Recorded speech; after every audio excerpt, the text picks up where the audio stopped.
여러분 제가 오늘 몇 시에 일어났는지 아세요? 아무도 모르겠죠? 새벽 2시 30분에 오늘 일어났어요. 매일 이렇게 일어나는 건 아니에요. 오늘 월삭 새벽 예배가 있어 가지고 준비하려고 좀 일찍 일어났는데요. 평상시에는 뭐 4시쯤 조금 지나서 보통 일어나는데요. 일찍 일어나면 몸이 피곤할까요? 개운할까요?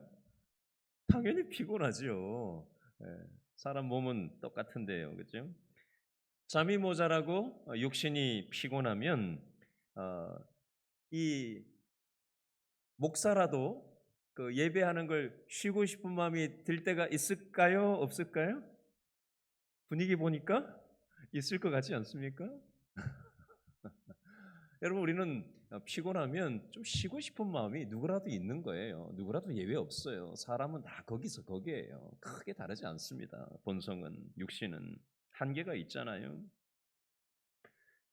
자, 오늘 본문에 보니까 예수님께서 오늘 몇 시에 일어나셨나 그 내용이 오늘 마가복음 1장 35절에 나와요. 읽어볼까요? 마가복음 1장 35절 예수님 몇 시에 일어나셨나? 35절 시작. 새벽 아직도 밝기 전에 예수께서 일어나 나가 한적한 곳으로 가사 거기서 뭘 하셨다고요? 기도하시더니 아멘. 예수님이 언제 일어나셨다고 한글 성경에는 돼 있죠? 새벽 아직도 밝기 전에. 영어 성경은 아주 일찍 아주 이른 아침에 일어나셨다. 영어식 성경에는 그렇게 표현되어져 있습니다. 새벽 되지도 않았는데 아주 이른 시간에 일어나셨다는 거예요. 뭘 하기 위해서? 기도하기 위해서 그렇게 일찍 일어나셨다라는 겁니다. 그러면 예수님께서 요즘 말로 탱자 놀다가 그 전날 할 일이 없어가지고 일찍 잠이 들었기 때문에 자다 허리가 아파가지고 일찍 깨신 걸까요? 예수님께서 그 전날 어떤 일들을 하셨는가? 한 장만 앞으로 넘겨 보실래요? 마가복음 1장 21절에 보면요. 마가복음 1장 21절에 보면 그 전날 낮에 예수님께서 어디에서 어떤 일을 하셨다고 1장 21절에 돼 있죠? 가버나움에 있는 회당에 들어가서 뭘 하셨다고요? 가르치셨다라고 되어 있습니다. 이것만 하신 게 아니에요.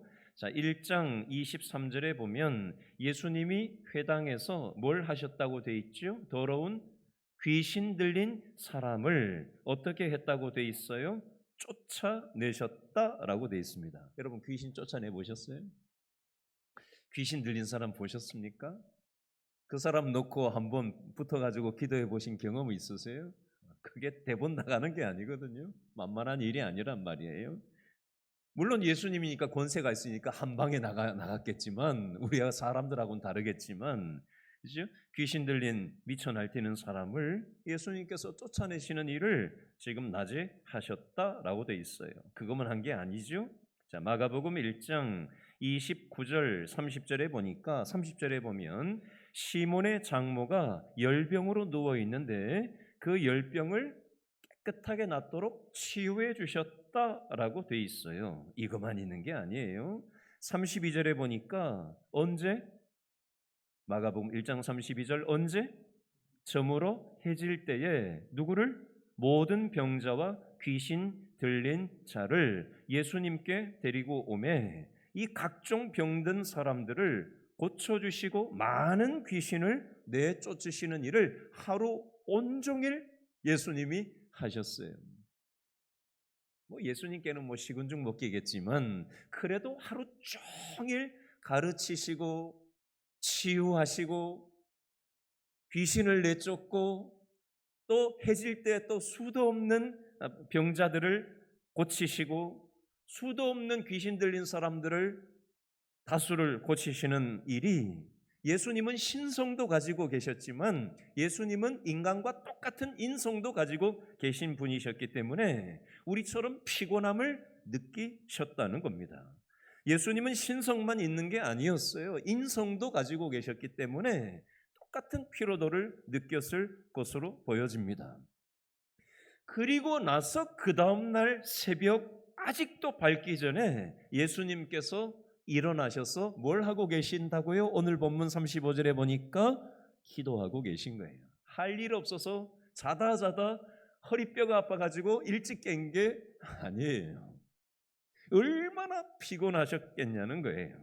그 정황을 한번 생각해 보면 좋겠습니다. 근데 한글 성경에는 1장 35절에 예수님께서 기도하셨다라고 이렇게 표현이 되어 있지만 헬라어 문법으로 보면 이거는 미완료형으로 이 원문은 기록이 되어져 있어요. 쉽게 얘기하면 예수님께서 한 번 요 날만 딱 기도한 게 아니라 저를 따라합니다. 예수님은 매일 새벽마다 계속해서 기도하셨다라는 것을 이 한글 성경에는 못 담아내고 있는데 원어적인 의미에서는 매일 계속해서 예수님은 기도하셨음을 여기에서는 말씀하는 거예요. 제가 예를 들어 보겠습니다. 저희 시골 부모님이 다니시는 교회에 교수님이 한 분 계셨어요. 원래는 이분이 그 시골에서 은행에 조그마한 시골 그 은행에 다니던 분이었는데 공부를 은행 다니는 직원인데 공부를 해가지고 대학 교수가 됐어요. 저희 시골이 경상도 산골짜기에 있는 시골인데요. 근데 거기에 자그마한 대학이 있어요. 근데 그 대학에 호텔 경영학과 교수로 부임이 되면서 이제 옆 동네에서 저희 동네로 이제 이사를 오면서 저희 교회 저희 살던 집 바로 밑에 집으로 이사를 오셔서 어린 시절에 알고 지냈었는데요. 저는 뭐 시골에서 떠나서 이제 생활을 했으니까 저희 부모님으로부터 그분 얘기를 듣고는 그분이 어떻게 살아가신다라는 걸 이제 알게 됐죠. 근데 이분은 그 시골에 있는 대학 교수로 만족하지 않고 서울로 또 올라와 가지고 계속해서 그 대학 교수를 하면서 또 다른 공부를 또 추가하면서 공부를 한 거예요. 계속해서 가르치면서 서울을 오가면서 공부를 하니 얼마나 피곤했겠냐고요. 경상도 산골짜기하고 서울은 굉장히 먼 거리잖아요. 그렇죠? 공부만 하는 사람이 아니잖아요. 일상을 살면서 서울까지에서 공부를 또 해야 되니까 쉽지 않았을 거라고. 얼마나 피곤했겠냐고요. 근데 저희 부모님 얘기를 들어보니까 이분이 새벽 예배를 빠지는 법이 없대요. 그렇게 피곤한데도 덩치가 아주 큰 분이에요. 뭐 곰같이 생긴 분이거든요. 죄송하지만 덩치가 곰 같아요. 근데 저희 부모님이 얘기하시는데 새벽에 와서 기도를 하는 게 아니라 엎어져 잔대요. 쿨쿨 잔대요. 얼마나 피곤하면 쿨쿨 잔대요. 그래도 그렇게 안 빠지고 온대요.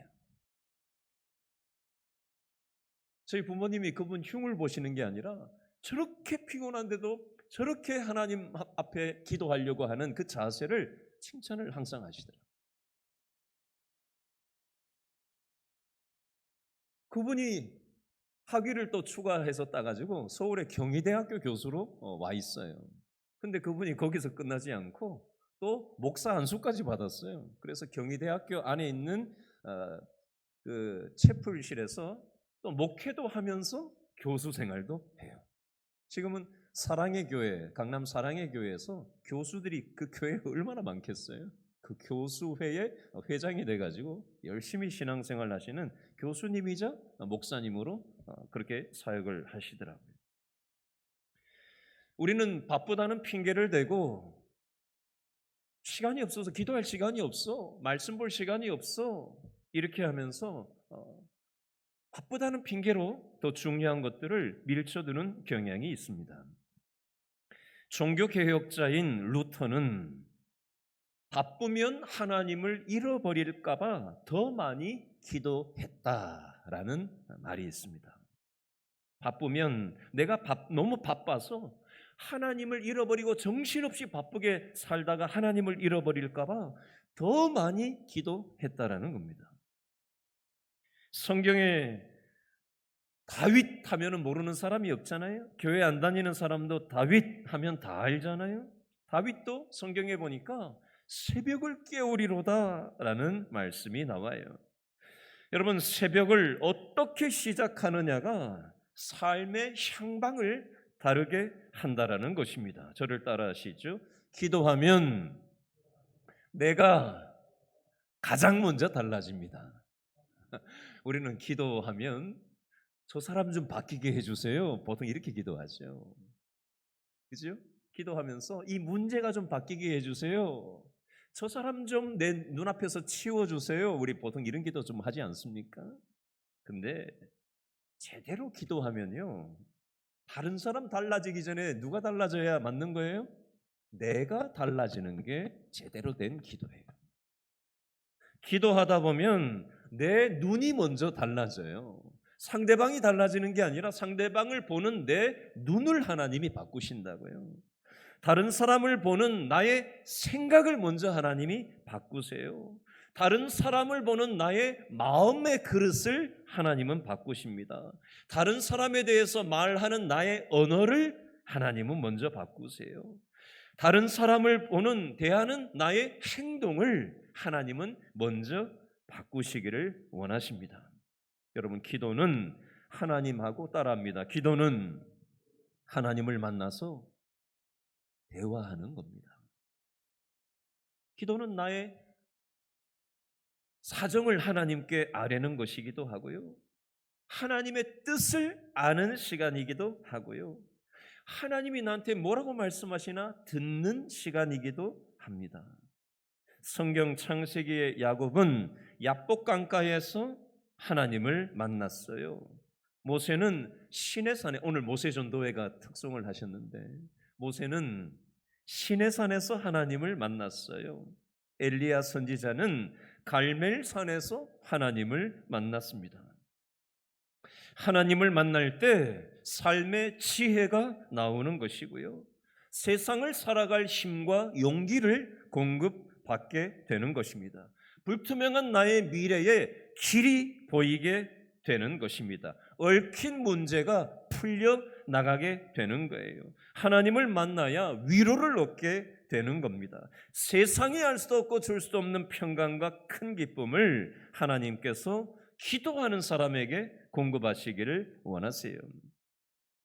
여러분, 두 번째로 기도하면 어떻게 되느냐 따라하시죠. 기도하면 인생의 목적이 분명해집니다.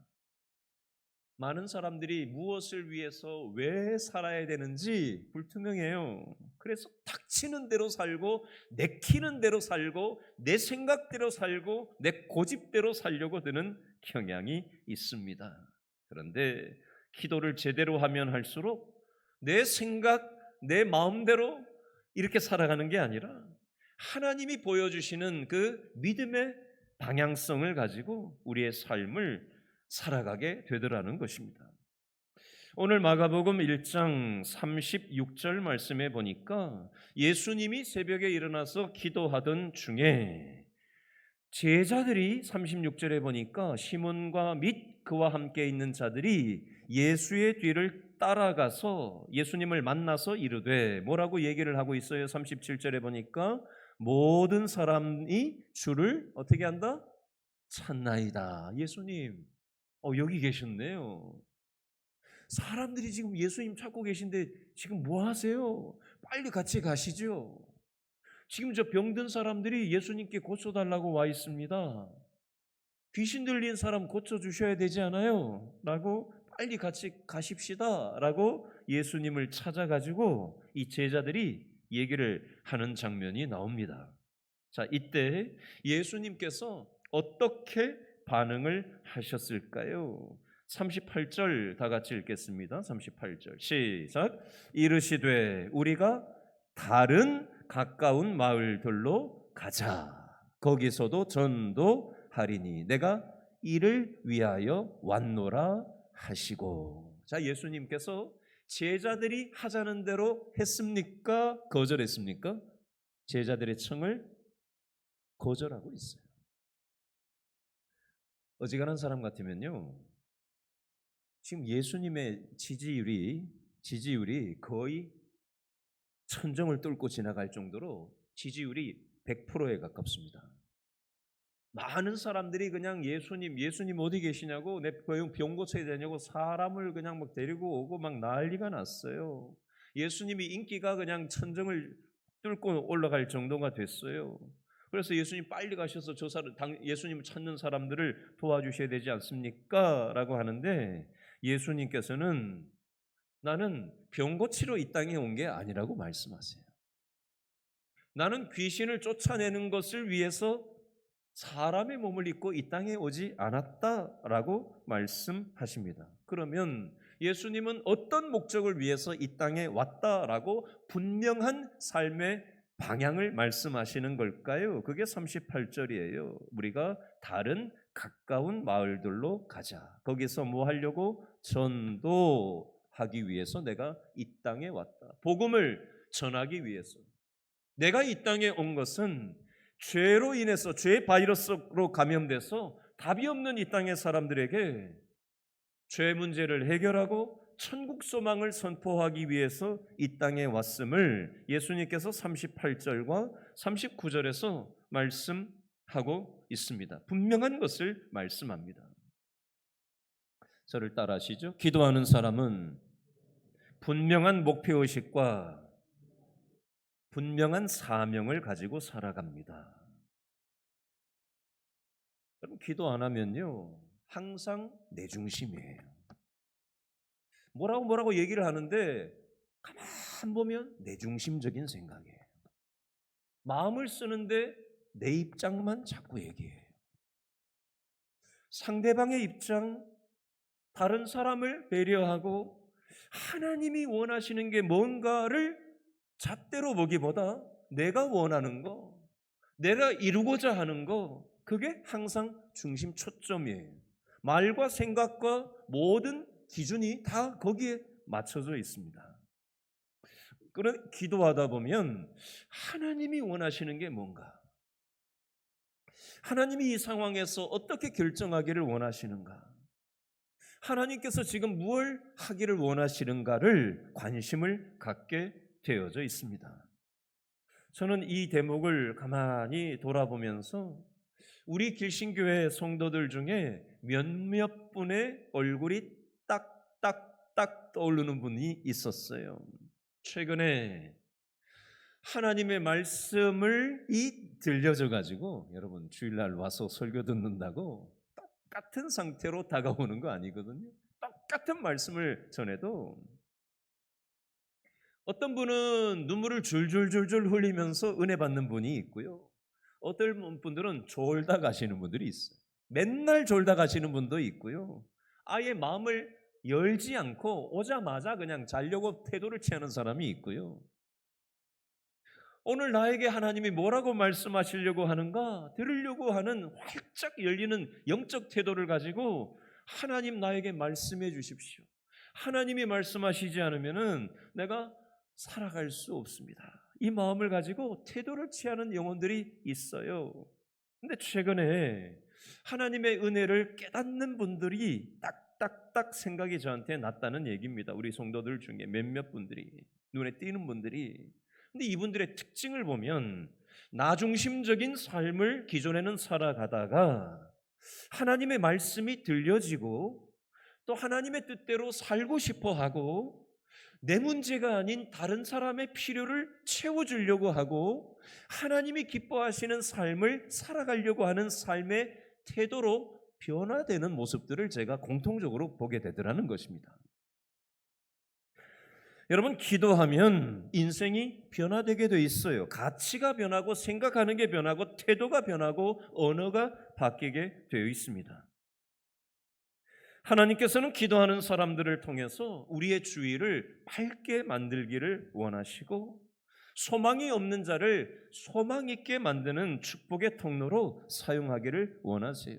오늘 이 시간에 기도하면서 하나님이 원하시는 생각과 마음을 여러분들 공급받으셔서 나만 변화되는 것이 아니라 나의 변화를 통해서 내 옆에 있는 사람들에게 소망을 주고 위로를 주고 살고 싶은 욕망을 흘려보내는 그 축복의 통로로 살아가는 저와 여러분 될 수 있기를 바랍니다. 세 번째는요, 저를 한번 따라 하시죠. 기도하면 일상에서 변화의 능력이 나타납니다.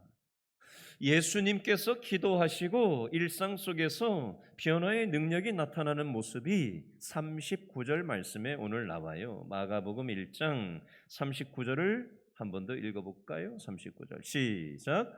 이에 온 갈릴리에 다니시며 그들의 여러 회당에서 뭐 하셨어요? 전도하시고 또 귀신들을 내쫓으시더라. 아멘. 기도하는 사람들이 일상 속에서 예수님만이 아니라 기도하면 전도하고 싶어지고 또 하나님이 원하시는 그런 어둠을 물러내는 일에 함께 사용되기를 원하는 마음이 생겨지더라는 것입니다. 제가 지지난주에 그 전도 폭발 훈련을 받고 와서 그런지 10월 20일 날 새생명 축제하는 날도 제가 설교할 때 잠깐 고백을 했고 또 오늘 월삭 때도 잠깐 고백을 했는데요.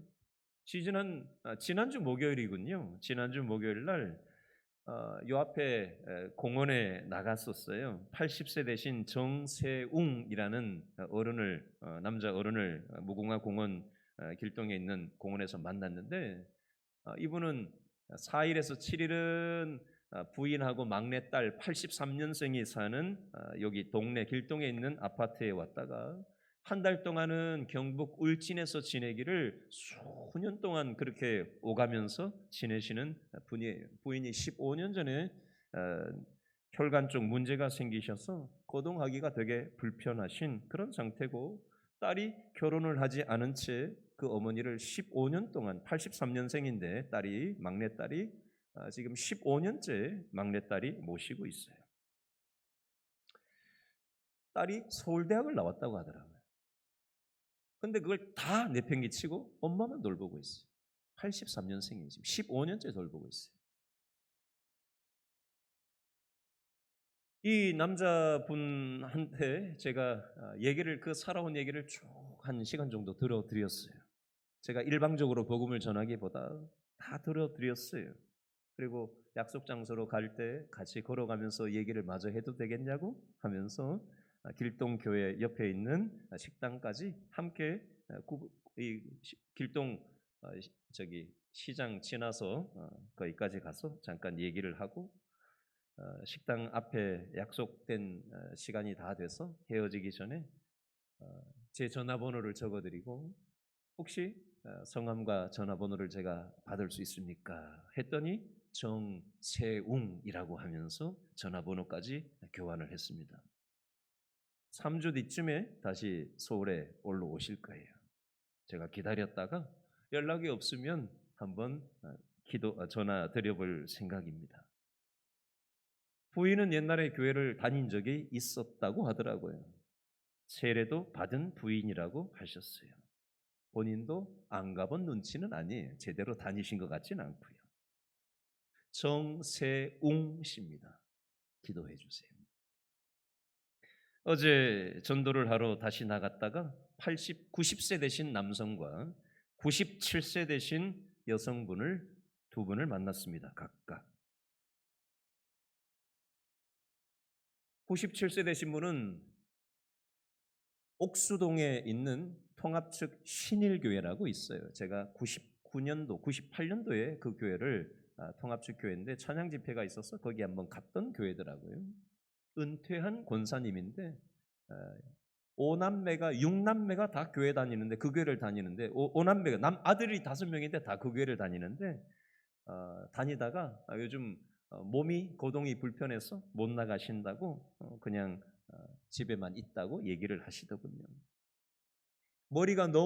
소리가 큰 소리가 머리에서 나서 너무 고통스럽다는 얘기를 하시더라고요. 몸 여기저기가 너무 아프다는 얘기를 하셨어요. 97세 되신 은퇴 권사님이더라고요.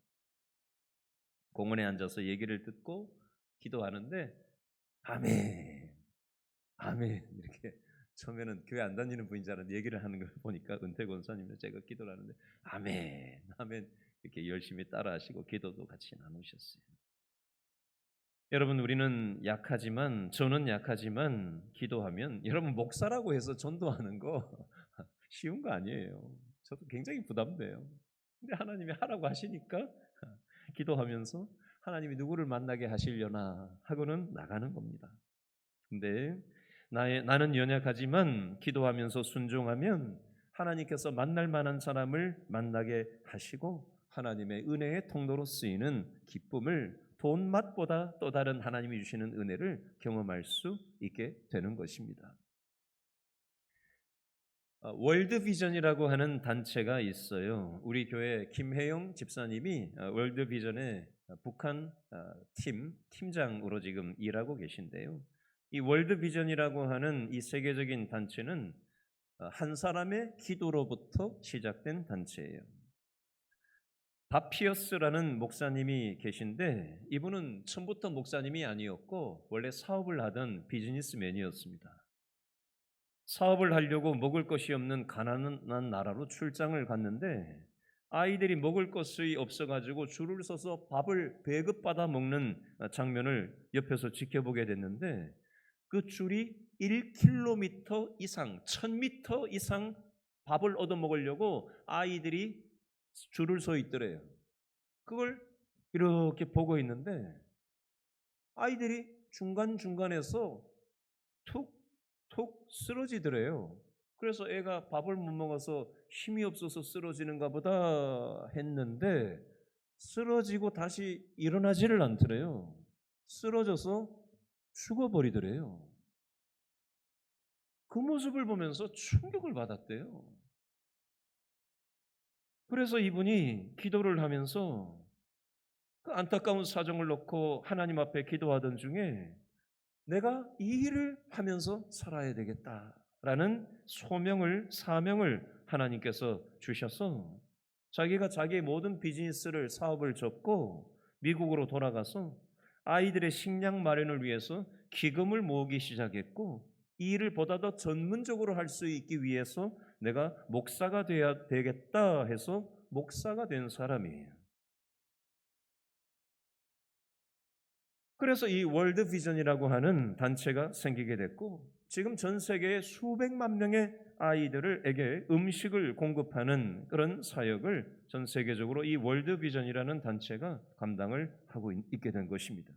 이 시작이 바로 한 사람의 기도로부터 시작되었다는 것입니다.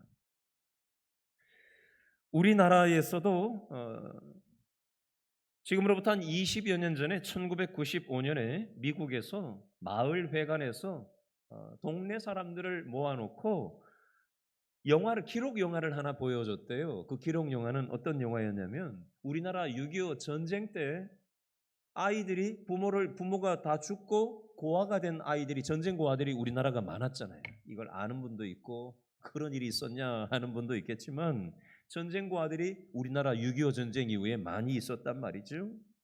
그래서 이걸 기록 영화를 1995년에 미국의 한 시골의 조그마한 마을 회관에서 이걸 사람들 모아놓고 보여줬는데 이걸 기록 영화를 본 한 부부가 마음에 감동이 온 거예요. 그래서 이 부부가 기도를 하기 시작했대요. 그 부부가 기도를 하다가 한국에 가가지고 고아를 8명을 입양을 했답니다. 이 가정에서 8명을 입양을 했대요. 이 부부의 이름이 홀트라는 이름의 부부인데요. 그래서 홀트 아동복지회가 이것으로부터 시작이 되었다고 합니다.